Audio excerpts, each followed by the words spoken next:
En manchette ce soir, l'ouverture des terrasses arrive à grands pas. Des restaurateurs attendent avec impatience le début de la zone piétonne à Rouyn-Noranda. Moi, j'aimais beaucoup la rue piétonne. Je trouve ça le fun, c'est familial. Ça fait venir des gens qui viendraient peut-être pas chez nous. Dévoilement d'un laboratoire entrepreneurial en Abitibi-Ouest, la Shop. Et l'image corporelle au cœur des discussions pour la santé mentale. L'idée, c'est de faire pourquoi. Démystifier tout ça, essayer de comprendre qu'est-ce qu'il y a derrière ce malaise collectif.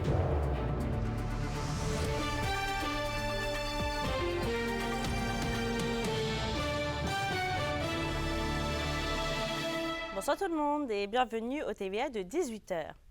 Le conseil des Anishinabek de Kichisakiq se dit inquiet de la consommation de drogue par plusieurs enfants et adolescents de la communauté et juge la situation d'extrêmement grave qui peut même entraîner des conséquences durables sur le développement physique, psychologique et émotionnel. La communauté demande donc d'empêcher l'accès aux substances nocives telles que l'alcool et les drogues. Les policiers de la Sûreté du Québec vont de leur côté augmenter les patrouilles et des ressources psychosociales ainsi que des agents de prévention sont également disponibles. Sur une note un peu plus légère maintenant, avec la température qui se réchauffe, la saison des terrasses arrive à grands pas. Et Kimberly, vous avez parlé à quelques restaurateurs pour savoir où ils en sont dans leur préparation, mais surtout en vue de la zone piétonne à Rouyn-Noranda. Absolument, Mélissa. C'est assez unanime, là. Les restaurants comme le Pizzier, Horizontal et le Cachotier sont tous aussi emballés que l'an dernier du retour de la zone piétonne. Et rappelons que l'an dernier, les gens pouvaient marcher sur les rues Perrault-Est et l'avenue principale du 15 juin au 12 août. Mais par contre, pour cette 4e édition, la Ville voulait accommoder les commerçants qui étaient désavantagés un peu par les rues fermées, principalement en raison du manque de stationnement. Donc, la zone piétonne sera fermée aux automobilistes pendant 6 semaines au lieu de 8 cet été. Donc, voici mon reportage sur les impressions des restaurateurs avec ce changement d'horaire. Des restaurateurs à Rouyn-Noranda attendent avec impatience l'ouverture des terrasses pour cet été et le retour de la zone piétonne. La plupart se préparent pour la fin de semaine, étant donné que la météo s'annonce très clémente. On a sorti notre matériel aujourd'hui, on est en train de s'installer, on attend de la belle température demain, donc probablement que demain, on va être capable de servir des gens dehors.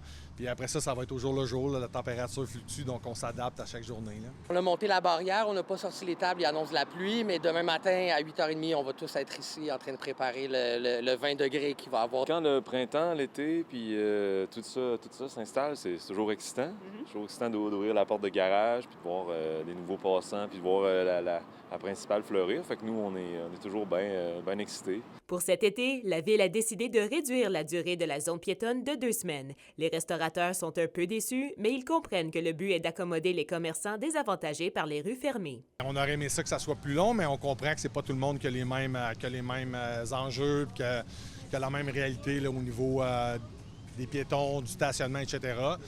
On espère qu'il fasse beau, c'est surtout ça la grosse affaire. Moi, j'aimais beaucoup la rue piétonne, je trouve ça le fun, c'est familial, ça fait venir des gens qui viendraient peut-être pas chez nous sans cet accès-là.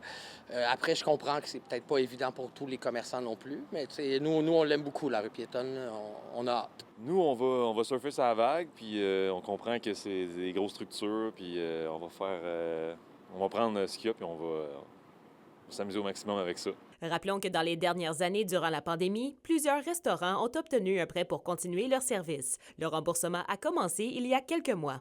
On savait depuis longtemps qu'on avait à rembourser ça. On a eu des petits sourcils, mais on s'était préparé d'avance, puis on avait l'argent de côté. Donc, quand ça a été le moment, on a remboursé. Ils ont commencé à nous appeler puis nous dire qu'il fallait commencer à prendre des ententes puis des paiements. Fait que c'est sûr que on appréhende la prochaine année. Les gens pourront profiter de la zone piétonne du 27 juin au 11 août prochain sur l'avenue principale. Les rues Perrault et Campbell seront piétonnes pendant 3 fins de semaine durant l'été afin de souligner certains événements comme la vente trottoir ou encore Osisco en lumière. Kimberly Hall, RNC Nouvelles, Rouyn-Noranda. Ça fait maintenant quelques années que la Shop est ouverte. L'objectif est d'aider les jeunes et les nouveaux arrivants à se préparer à l'emploi, tout en offrant la possibilité de se trouver un futur professionnel. Le projet du Carrefour Jeunesse Emploi déploie maintenant ses ailes dans un tout nouveau local à La Sarre. Alexandre Cabana. Un incubateur d'idées et de passion. C'est ici, dans cette Shop 2.0 du Carrefour Jeunesse Emploi d'Abitibi-Ouest, que sont invités les jeunes, comme Logan, à expérimenter, créer et se trouver. Ça m'encourage. Le milieu m'encourage à me dire, OK, il faut apprendre. Puis avec l'école, j'étais moins sûr de ce que je faisais. Je me cherche encore, mais j'ai toujours eu en tête que essayer dans la vie, pratiquer, puis à un moment donné, c'est sûr qu'on va l'avoir. C'est pas de la chance. L'objectif maintenant est de rendre le projet viable à long terme. Le directeur du CJEAO est fier d'annoncer qu'il ouvre maintenant son monde de possibilités à tous. C'est un espace où tu peux, oui, avoir accès à des outils, là, puis des établis, puis autant des ordinateurs, des logiciels, une imprimante 3D, un podcast, plein d'affaires. Fait que oui, les équipements, tu sais, fait que ça peut permettre à du monde d'avoir accès à ça. On aimerait ça que ça soit ouvert à plus de monde que ça. D'où notre appel aujourd'hui, l'idée de faire une porte ouverte, c'est qu'on veut qu'on ait on veut inviter les partenaires, des organismes, des écoles, des entreprises à venir utiliser l'espace avec nous pour qu'on puisse mutualiser un peu l'utilisation de ça. Fait que j'aimerais ça, moi, que ça devienne une espèce d'espace d'échange intergénérationnel, puis qu'une grand-maman vienne montrer à un petit jeune comment mesurer avec un tape à mesurer, tu sais. Avec la création du tout nouveau fonds Carrefour Jeunesse Emploi de 15 000 $, la Shop compte bien aider la communauté à ériger ses idées. Bien, en fait, le Carrefour, on a mis un petit montant de nos économies, puis on a un partenaire privé, une firme de comptables, Trudel Lapointe-Collard, qui ont mis de l'argent. Puis ça, bien, ça fait qu'il y a un effet de levier avec Micro-entreprendre du Québec. Fait qu'au bout du compte, ça fait 15 000 $ pour partir. Puis après ça, on se dit, bien, peut-être qu'il y a des prototypages, des prototypes là-dedans qui peuvent ressortir, peut-être des bonnes idées qui peuvent sortir de là. Et un premier pour la jeunesse et nouveaux arrivants, un premier en Abitibi-Ouest, on va être dans l'innovation financière, l'innovation sociale, on va être là-dedans. Vous voyez ce macaron? C'est moi qui le fais, ici à la Shop, où les jeunes et les moins jeunes sont invités à essayer, se tromper et s'accomplir un peu plus maintenant grâce au Fonds Jeunesse Emploi. Alexandre Cabana, RNC Nouvelles, à la Sarre. C'est lundi prochain que débute la semaine témiscamienne de la santé mentale. Mais dès aujourd'hui, une tournée régionale sur l'image corporelle est lancée aux 4 coins de l'Abitibi-Témiscamingue. Qu'Emilia Liberté nous dévoile les détails. C'est à partir de l'âge de 5 ans que les enfants commencent à se préoccuper de leur apparence physique. Ils sont petits à 5 ans. Après ça, chez les ados, c'est un ado sur 2 au Québec qui est insatisfait de son apparence physique, qui veut changer un aspect de son apparence physique. L'obsession de la beauté, la pression liée à l'apparence physique, la diversité des corps, ce sont tous des thèmes qui vont être abordés lors de la tournée régionale sur l'image corporelle dans le cadre de la semaine témiscamienne de la santé mentale. La semaine prochaine, ce que ça soulève, c'est notre volonté de sensibiliser les gens à un thème relié à la santé mentale.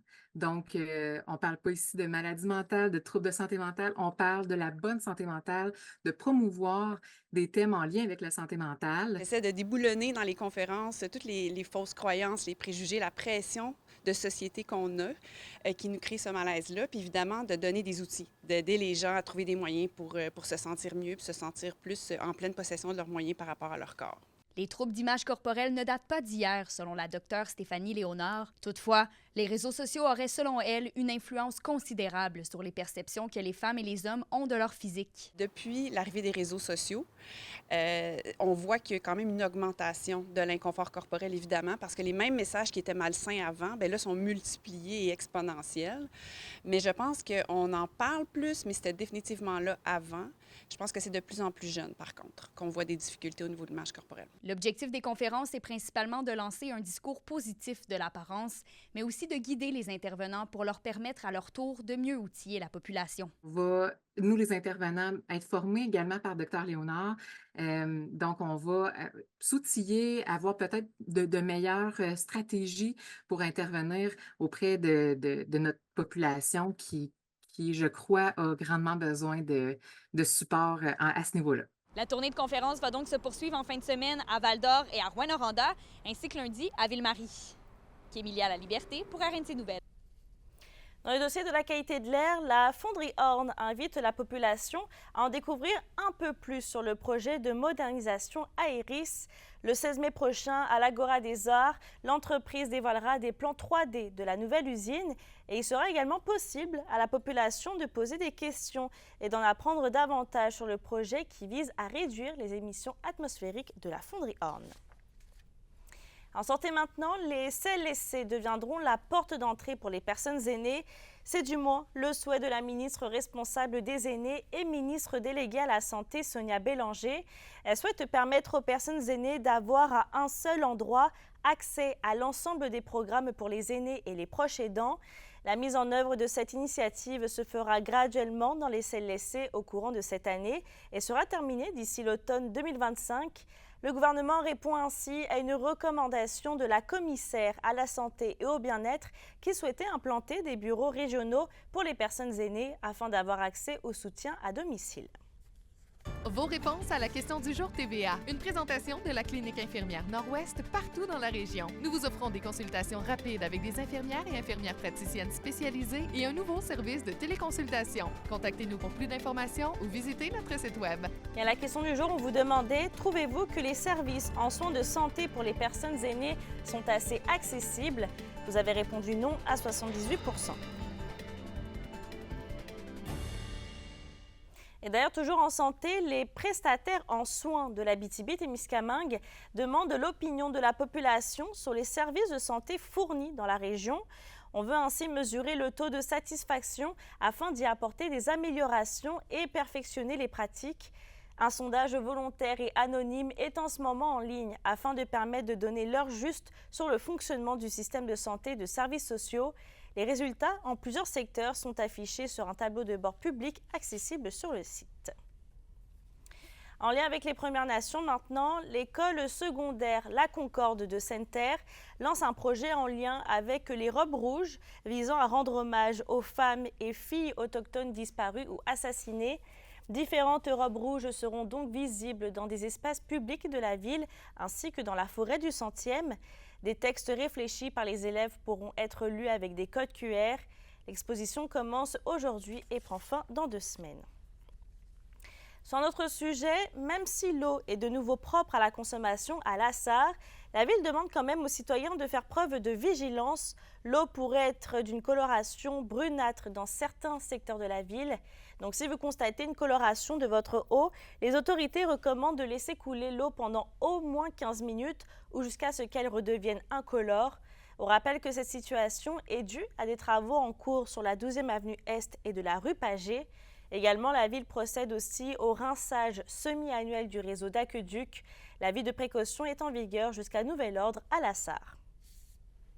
L'indice boursier minier au TVA Nouvelle 18h est une présentation de GFM Groupe Financier. Dirigeants d'entreprises et particuliers, fiez-vous aux experts de GFM pour vos placements, assurances de personnes et assurances collectives. Car pour vous, ils vont au-delà de la finance. Salut mes petits habibitibiens, c'est Mehdi Boussaïdan. Ce soir, je suis en spectacle au Théâtre du Cuivre, venez voir ça. Et on s'en jase après la pause.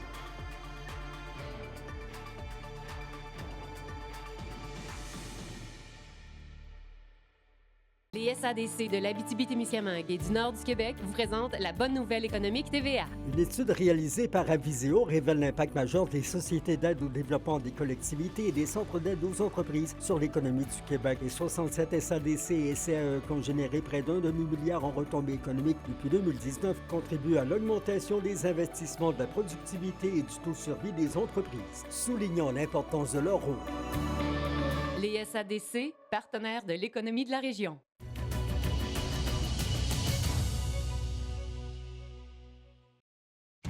La chronique culturelle vous est présentée par Bruno et Jasmin Leclerc, denturologistes. Des cliniques à la fine pointe de la technologie pour vous servir à La Sarre et à Amos. Justine, l'humoriste Mehdi Boussaïdan présente son spectacle Mouton ce soir au Théâtre du Cuivre de Rouyn-Noranda. Le spectacle Mouton, c'est une métaphore pleine d'autodérision où Mehdi explore avec une touche de sarcasme les différents aspects de la conformité sociale. On a vu Mehdi dans plusieurs séries télé comme Med, M'entends-tu, même quelques Bye Bye et j'en passe. Alors c'est l'occasion parfaite de voir Mehdi en vrai sur scène. Il sera aussi à La Sarre demain soir et 1 $ par billet vendu est remis à la Fondation des Cowboys fringants. Alors vous allez voir un spectacle, vous allez avoir du fun, puis en plus c'est pour une bonne cause. Voici à quoi on peut s'attendre dans le spectacle Mouton de Mehdi Boussaïdan. C'est un spectacle hilarant, rien de moins. C'est vraiment un spectacle très drôle. C'est un show sur lequel j'ai travaillé pendant 1 an à l'étranger. Il y a beaucoup de références à des voyages. C'est un peu une façon de voyager en restant ici, ce qui est quand même exceptionnel. Et c'est un show qui est plus personnel aussi que le premier. C'est le fun aussi de parler un peu de soi, puis parler un peu de mon histoire, d'où je viens, où je vais. Je l'ai appelé Mouton parce qu'à la base, mon premier show s'appelait Demain. Puis l'objectif, c'était de faire une trilogie Demain, Hier et Aujourd'hui. Mais il y a eu tellement de gens qui se sont pointés au show en pensant que c'était demain. Quand ils disaient le show de Mehdi demain, les gens se pointaient à la salle. Fait que j'ai fait Mouton pour être certain que tout le monde se concentre sur la date. Puis je parle aussi de mouton. En fait, j'ai eu un animal de compagnie qui était un mouton. Ouais, et j'ai une anecdote là-dessus qui est assez exceptionnelle. Puis là, on va voir ce soir à Rouen. Déjà, j'ai appris que c'était Rouen et pas Rouen. Moi, je dis toujours Rouen-Noranda. J'étais sûr que c'était Rouen-Noranda, mais c'est Rouen-Noranda. Oui, c'est ça, c'est bien Rouen-Noranda. Et Justine, l'artiste Lucie Tremblay présente son exposition Effervescence à la Fontaine des Arts. Et oui, le vernissage de l'exposition Effervescence avait lieu hier et c'est une panoplie de toiles qui vous attendent à la Fontaine des Arts à Rouyn-Noranda.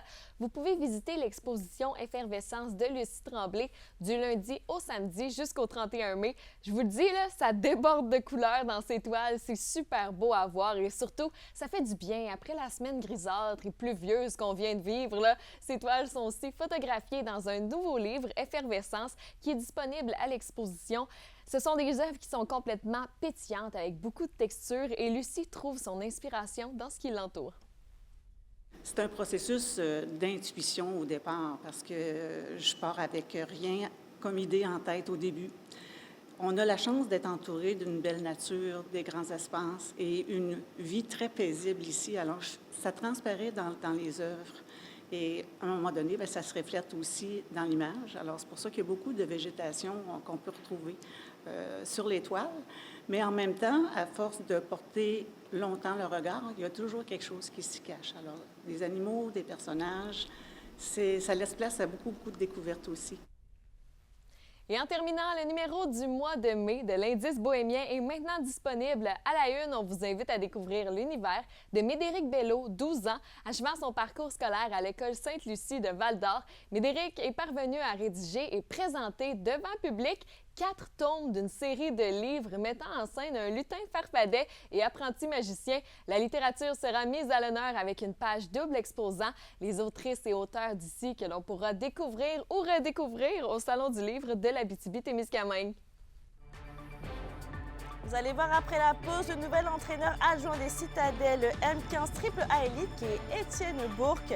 L'homme a une prolifique carrière de joueur avec diverses équipes élites de la région.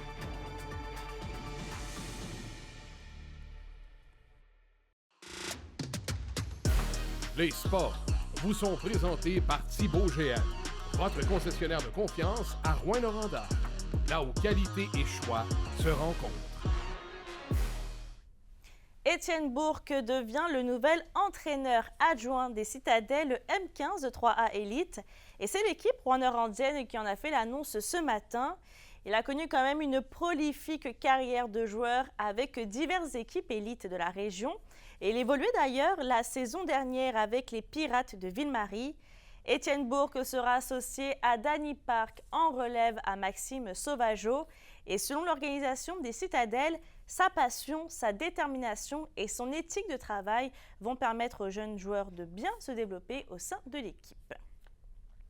Dans la LHJMQ maintenant, Québec a annoncé plus tôt cette semaine l'octroi de 7,4 millions de dollars à différentes villes du Québec. Et ça, c'est pour l'ajout de bandes et de baies vitrées flexibles dans les arénas abritant des équipes de la LHJMQ. Dans la région, la ville de Val-d'Or confirme qu'elle bénéficie d'une aide financière de 740 000 $ pour couvrir 75 % des coûts admissibles au remplacement des bandes du centre Anico Eagle. Les travaux vont débuter dans environ 2 ans, soit en 2026.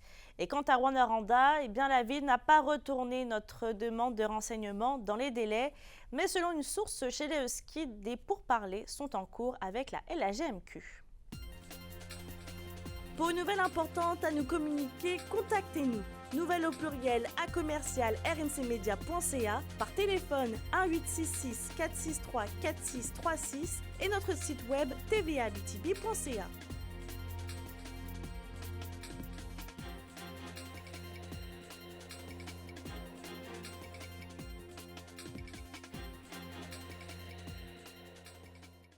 La météo.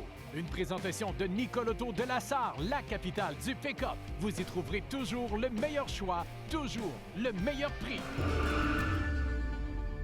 À la météo, Justine, on sent que le soleil se rapproche enfin. OK, oui, il était temps, Mélissa, là, mais il semble qu'on a eu une semaine tellement grisâtre, ça va faire vraiment du bien d'avoir du soleil. Mais avant, il faut passer à travers ce soir et cette nuit. Partout en région, les averses devraient cesser au cours de la nuit, mais il va quand même en avoir un petit peu. Par la suite, ce sera partiellement nuageux avec un minimum de 6.